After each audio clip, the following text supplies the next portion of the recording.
So ngayon mga kabagis, no, magbigay tayo ng kangkong.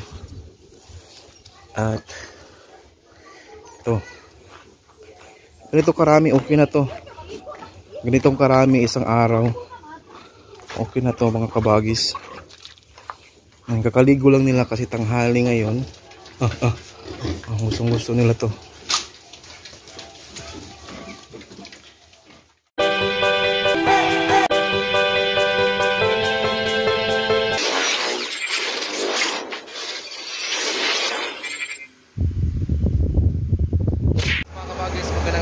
Welcome back to my channel, and for today's video I'll be discussing mga tanong bakit daw nasa starter stage pa rin yung ating pinapakain na feed sa ating mga alaga even if 1 month na sila. And yung mga nagtatanong at hindi naniniwala na 1 month na yung ating mga alaga, kasi ang daming hindi naniwala na 1 month. Ang sabi ko lang sa inyo, yung hindi pa nakapanood sa ating mga previous vlogs, just make sure to check on it. Yung first day, day 1 natin na nabili yung ating mga alaga mga kabagis, hanggang sa ngayon na mga update natin. So make sure to check on that mga kabagis. At ito na po yung ating mga baboy. So ngayon mga kabagis, no, magbigay tayo ng kangkong. At ito, ganito karami, okay na to. Ganitong karami isang araw, okay na to mga kabagis. Kakaligo lang nila kasi tanghali ngayon. Gustong gusto nila to. So yun, may mga nag-comment no, na hindi sila maniwala na 1 month pa lang yan sa atin mula pagkabili. For you to be convinced na 1 month pa lang yan, i-check niyo yung mga previous natin na mga vlogs. Yung day 1 na sinabi ko, kasi ano to, real time update to mga kabagis. So hindi yan gawa-gawa lang. So totoo yan na 1 month. Kaka 1 month lang yan nung Sunday. And ang daming mga comments talaga na di nga. Mga ganyan yung mga comment nila. Imposible, mga ganyan. Natawa ako eh. So yung normal, yung mga nag-comment ng ganyan, yun yung mga hindi sumusubaybay sa ating mga previous videos. Yung kakatingin lang nila or first time nilang manood ng upload natin. So naintindihan naman natin yan. But again, if you want to be convinced and for you to be able to believe, tingnan niyo yung mga previous uploads natin. Kaka 1 month lang natin ito. So normally mga kabagis, maraming nagtatanong bakit daw starter pa rin yung pinapakain ko 1 month na. Supposed to be a grower ko na to. Remember, ang sabi ko sa mga previous vlogs ko na kailangan kong i-make sure na 30 days sila kumain ng starter feeds. So basically, before sila nakakain ng starter feed, di ba kumain pa sila noon ng pre-starter for 2 weeks. So technically speaking, maging ano yan, before tayo mag-grower stage, balis, maging ano na sila, 1 month and 2 weeks old. Kasi nga meron tayong 2 weeks na allowance sa pre-starter. I hope naintindihan nyo yun. And ngayon, pagka 1 month and 2 weeks, dyan pa ako mag-transition or palit ng grower stage. So, yun nga, yung grower ko is a combination of Ultra Pack and Bimig Expert. So, it's still pure feed sila, pero i-combine ko lang kasi mas makamura ako sa Bimig. Sa amin kasi dito sa Cebu, mas less yung sako ng Bimig nila. Alright? So, yun, imagine nyo mga kabagis, kakaligo lang nila ngayon, tanghali na. Then after nito, papakainin naman natin ng feeds yan mga kabagis. So, maging, talagang ano siya, kumbaga, yung mga kangkong at saka talbos ng kamote is an appetizer for them. No? Ibang lasa sa kanila yan. Kasi pagkain nila ng feeds, so mas mabilis at mas matakaw silang kumain ng mga feeds natin kung ganyan. Alright. So habang kumakain sila ng talbos ng kamote, magkuha tayo ng feeds mga kabagis. Ito pala update sa isang dumalaga natin na AI na, parang hindi siya nagkalaman na ano siya, nag-reheat siya mga kabagis. So hintayin ko yan hanggang 18 days. Tapos kailangan na naman yung i-AI ulit. O nag-reheat siya. Pakita ko sa inyo yung kanyang puwerta. Ito siya mga kabagis. Ang puwerta niya, mayroong lumalabas na puti. Pangalawang araw na to na may puti na lumabas dyan. Tapos lumaki. Ibig sabihin, hindi siya nagkalaman. Yan. Kuha tayo ng feeds mga kabagis.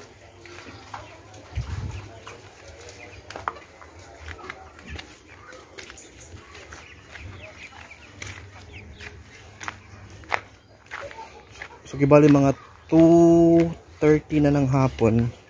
So snacks ito mga kabagis, hindi ito ano ha. Ang kukunin ko ngayon pang ano lang to sa kanila, snacks. Kasi magbigay tayo ng snacks sa isa sa umaga. Yung pang snacks ko minsan 1 kilo, minsan 2 kilo. Tingnan natin kasi kung maubos nila or hindi.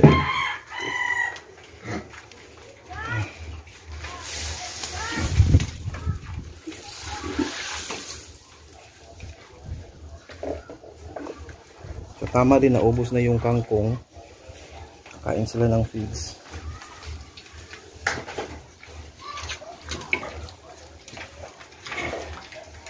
Nakakauhaw yung kangkong kasi maano yung mapakla.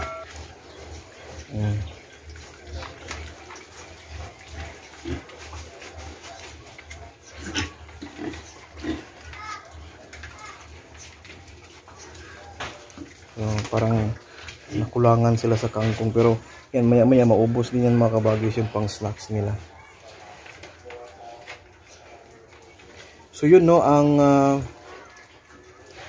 masasabi ko lang is you have to, if you really want mga kabagis na masubaybayan yung ating mga uploads, magano kayo, manood kayo palagi sa mga uploads natin, yung ano upload natin from the start hanggang ngayon. So para hindi kayo mag-comment ng imposible. Yan.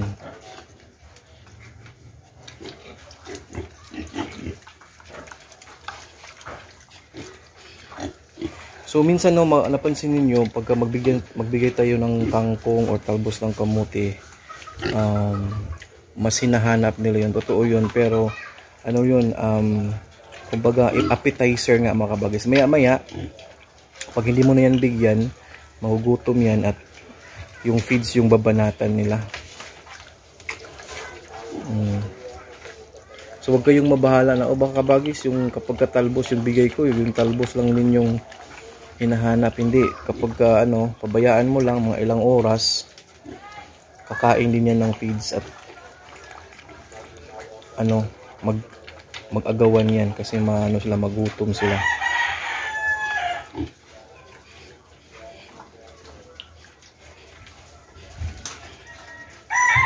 So malapit na yang mag 1 month and 1 week bagis, no? Ewan ko kung bakit maraming hindi maniwala sa upload natin. Nakita naman nila yung first day hanggang ngayon, pero ano kasi yan mga kabagis talagang minsan may mabighani at may manibago kung ano ba talaga yung resulta sa ginagawa natin. Kaya nga i-share ko kasi alam ko na magandang practices yung ginagawa ko at gusto ko rin na marami yung matuto at makita yung pamaraan natin. Kita naman sa katawan nila mga kabagis. So hanggang ngayon starter pa rin yan, ulitin ko. Then mag-stop yan hanggang 1 month and 2 weeks. Then after that, mag-grower naman tayo. Ang grower natin mga kabagis is parang 2 months nila yan. So ibali 3 months and 3 months and 2 weeks sila. 3 months and 2 weeks exactly pwede na siyang ibenta. So depende na sa akin yun kung mag-add pa ako ng isang week ng finisher or ano, basta depende na yan, ikaw na mismo magtansya kung pwede mo nang ibenta in 3 months and 2 weeks sa bigat at laki ng mga baboy. Kaya ito yung observe ko, yung mo katawan ang haba at ang laki na. In 3 months and 2 weeks after nilang kumain ng 2 buwan na grower na feeds, update ko kayo niyan kung magkano yung naabot or ano yung mga kilo nila. Ayan. So yun mga kabagis, no? Thank you so much again. Kina-clarify ko lang yung mga maraming nag-comment talaga na di nga, yan, imposible, we, ganyan yung mga comment pero yan, hindi ko na lang pinapansin.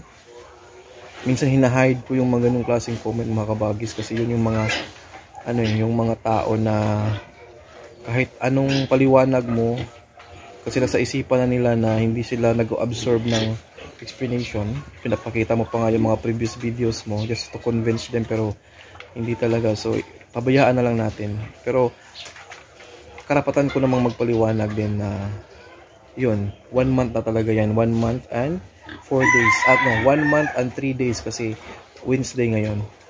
Alright, thank you so much.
Kabagis, thank you so much for watching. If you want to observe and witness hanggang mabenta natin itong ating mga alaga mga kabagis, itong 8 in 3.5 months or 3 months and 3 weeks, depende na yan sa atin kung ano yung resulta ng ating pagpapakain. If you want to observe and witness hanggang mabenta sila, makilo sila, then make sure mga kabagis to subscribe, no? If i-subscribe itong channel natin para updated kayo every time na mayroon tayong mga uploads na kagaya nito, updates sa ating mga alaga, more especially sa ating dumalaga, kasi yung atong goal natin is to experience, no, na mayroon tayong mga biik soon, and I hope na magkakatotoo yan at maging posible kasi nga as of the moment nga nag-reheat yung ating dumalaga, so kailangan pa natin yung pa-AI again. So hintay-hintay lang tayo mga kabagis hanggang makabuo tayo, and I hope na maganda yung resulta. Yan yung ating mga alaga. Thank you so much for watching.